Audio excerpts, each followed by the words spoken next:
We have a new endgame in Diablo 4, Abattoir of Zir. After finishing the new tier 1 dungeon, we will unlock a new glyph, Tears of Blood, which we can socket into our Paragon board. With this glyph, I was able to do close to 800 million damage in the Abattoir of Zir dungeon. This will basically one-shot the tier 10 dungeon bosses. As you can see throughout the video clip, we are able to deal hundreds of millions of damage everywhere. The Tears of Blood glyph will give us a lot of damage multipliers as we level it. Currently my glyph is at level 6 and this is giving me 92.6% damage multiplier. Even though I haven't figured out what is the purpose of this new endgame. You push for higher tiers and always get 4 pieces of crappy gears at the end of it. Anyhow, the damage number of this build output feels really good. I was able to finish the tier 10 Abattoir of Zir dungeon so far, and I will share all the updates I did in this video. For the helmet, I was lucky enough to find the shackle, but it is totally fine without using this one.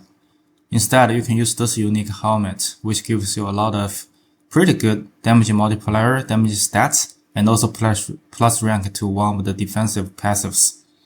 Using shackle, you will get a very nice 20% damage reduction, and also plus rank for all of the skills. For the chest, we look for total armor, resistances that are not capped, and also damage reduction to close enemies, using disobedience aspect to get more armor while we're attacking. On the gloves, we look for strength, attack speed, overpower, and also plus rank to Hammer of Ancient.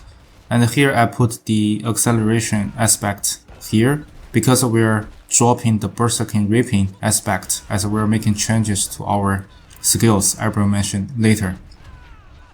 And on the pants, we still use T-Ball's Will pants. This will give us a lot of damage multiplier and also gain 50 of our primary resource whenever we become unstoppable. So this is really good for us to get our fury back. On the boots, we look for movement speed and also a lot of the resistances that are not capped. And then we're using the Relentless Berserking to have a chance to extend the duration of the Berserking. And then on our two-hand bludgeoning weapon, we look for all stats plus strength, overpowered damage, and also damage while berserking. And here we added a new aspect, Earth Strikers. So this will give us multiplier on the overpower after we swapping our weapons for 8 times. So this will influence on how we play the build. For how to play the build, I was inspired by Robert's video. You start with Whirlwind. Before the animation finishes, we use the Hammer of Ancient. In this way, we don't lose much attack speed, but we include the weapon swapping. This will trigger the Earth Striker aspect, which will give us a ton of overpower multipliers. If you want to see more content like this, please smash the like button, subscribe, and ring that notification bell to never miss a video. On all of our weapons, no matter it is dual wield or it is two-handed, we're looking for the same stats, which are all stats, strength, overpower damage, and also damage while berserking. On this dual wield weapon, we use aspect of Ancestral Force to basically change our Hammer of Ancient to become an outward force and also increase multiplier. On another dual wield weapon, we're using Edge Master aspect to give us more multiplier when our fury, based on how much fury we have. And lastly, on the two-hand, we're using a sword, and also we put a limited reach aspect on this one. So this will give us multiplier based on how much fury we're generated beyond our maximum fury. We use Banished Lord Talisman as our amulet. So this will give us a guaranteed overpower after spending 300 primary resource. So this is really good for our damage output. For the first ring, we use the Ring of the Red Furrow. So this will give us guaranteed critical strike and also give us maximum fury, resource generation, attack speed, and strength. On the other ring, we are looking for overpowered damage while berserking, plus maximum fury and also resource generation. We're using Unrelenting Fury to get fury back after killing an enemy or hitting a boss. So this aspect is really good for fury generation as well. For the stats, the attack power right now is pretty close to 40k, so this has been increased a lot by using Tears of Blood Glyph. I think this is a pretty much like 3x increase by using this Glyph compared to the previous video. And we have 9k armor, which is capped at 85%, and close to 20k life. And we have all of our resistance capped. And then for the stats, some critical strike chance. This is not very important because we have this red photo ring to have a guaranteed critical strike. And then overpowered damage is at 2300% currently. This is the skill point. Dungeon Strike is not very important, just 2 points to be enough to move to the core skill. Definitely we use Hammer of the Ancient, Enhanced Hammer of the Ancient, and also Furious Hammer of the Ancient. So this will make our damage output from Hammer of the Ancient based on our Fury, which is super strong.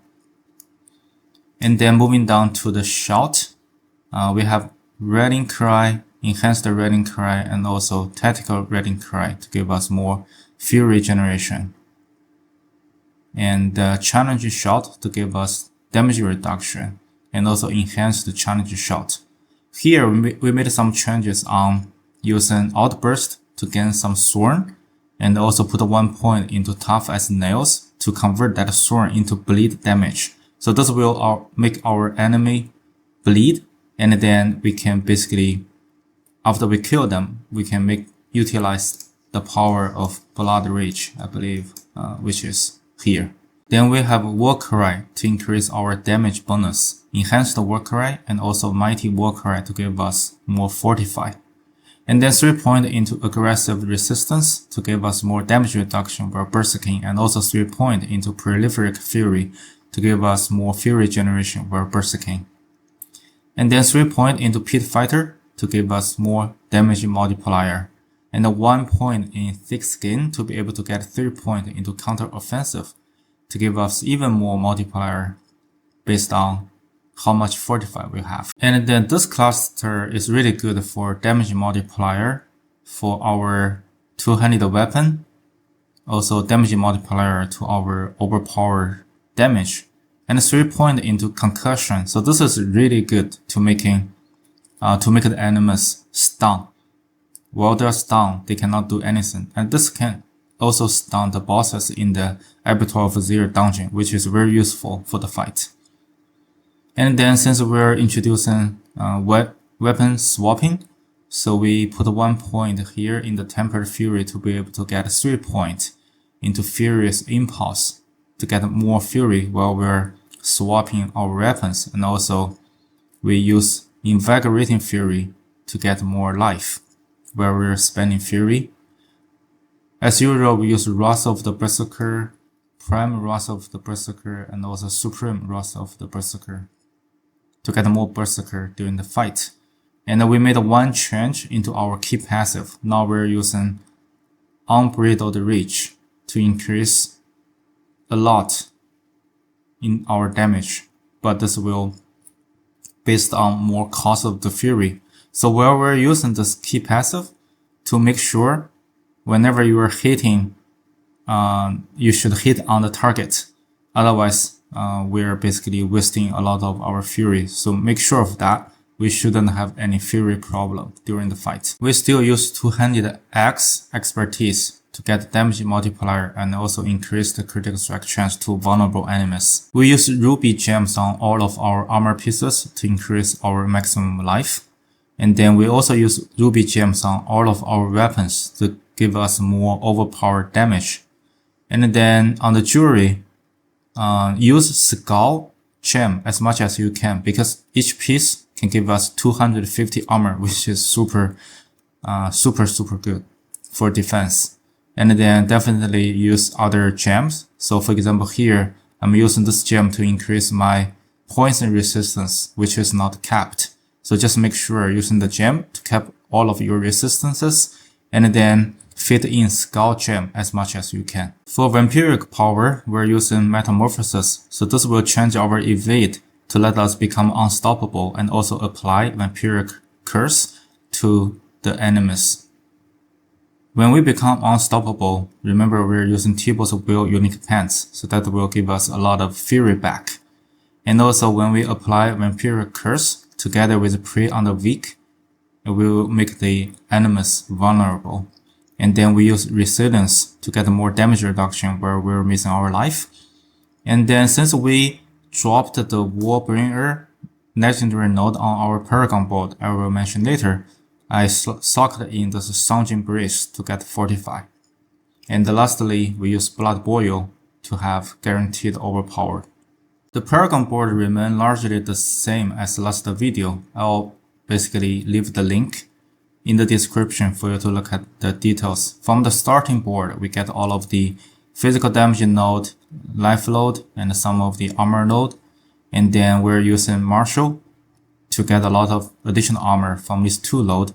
And then this will also give us reduced cooldown for our shot skills. And then moving up, we're using Bomb Breaker to have a guaranteed overpower. And then definitely grab a lot of the overpower damage nodes and also grab the life and armor nodes while we're moving up. And then we're using the Ire Glyph here to get a lot of damage while berserking. So this is a multiplier to our build, which is really good. Then we go to the left to grab the Blood Rage while we're killing a bleeding enemy. We get a chance to extend our not extend, actually we get a chance to get berserking for 5 seconds. So this is really good for the fight. And for the Glyph, we use Crusher to get a 30% multiplier to our overpower damage and also get some damage increase while using maces. Definitely grab more damage while berserking nodes along the way.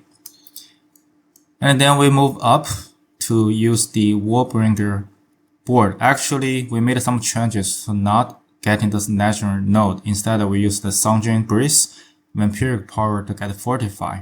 And then so that we can leave more nodes into the next one using the new Tears of Blood Glyph. And here still we grab all the Maximum Fury nodes, Maximum Fury, some life, and also some of the, I believe, Fury on Kill as well. And then we're using the Ross Glyph node to get more additive critical strike damage and also generate 3 Fury whenever we critical strike. So this is really good for Fury generation.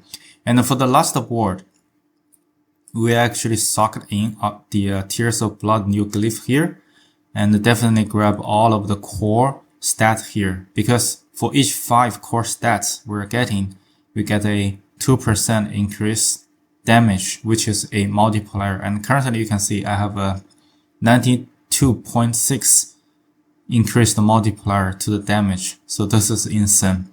And then definitely more damage we're berserking, which is additional multiplier, and also damage reduction from close enemies. And then definitely even more damage while berserking nodes as well. Hope you have enjoyed the video. See you in the next one.